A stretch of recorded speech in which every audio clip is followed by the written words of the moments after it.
বাপি বিরিয়ানিতে আর ডি বাপি মানে হচ্ছে বিরিয়ানি কিন্তু অসাধারণ। আমার ডি বাপির কিন্তু বিরিয়ানি সবচেয়ে বেটার লাগে হচ্ছে মটন। আর তোমাদের কোনটা ভালো লাগে সেটা কিন্তু জানাতে কিন্তু এই ভিডিওতে ভুলো না। আজ ডি বাপির বিরিয়ানিতে বিরিয়ানি খাবো না, তোমাদেরকে দেখাবো হচ্ছে একটা অসাধারণ খাবার, অনবদ্য খাবার। সিরিয়াসলি বলছি, যে খাবার ডিশটা তোমরা অনেকেই জানো না।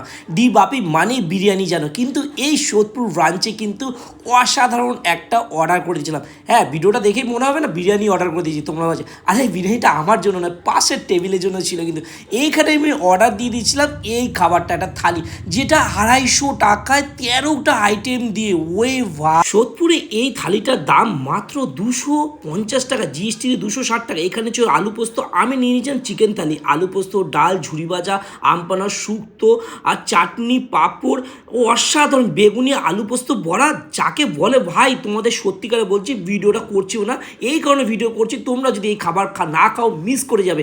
মাত্র 250 টাকা চিকেন থালি আর 280 টাকায় ভেজ থালি পাওয়া যাচ্ছে। পরের দিন যদি যাই না, ভেজ থালি তোমাদের সাথে শেয়ার করবো। আর এই জলটাও কিন্তু ডিভাবে প্যাকেজিং। আর আমি ভেবেছিলাম এই থালিটার দাম মিনিমাম 400 টাকা হবে, আর এই থালিটা আমি যখন বিল পে করি 260 টাকা জিএসটি নিয়ে।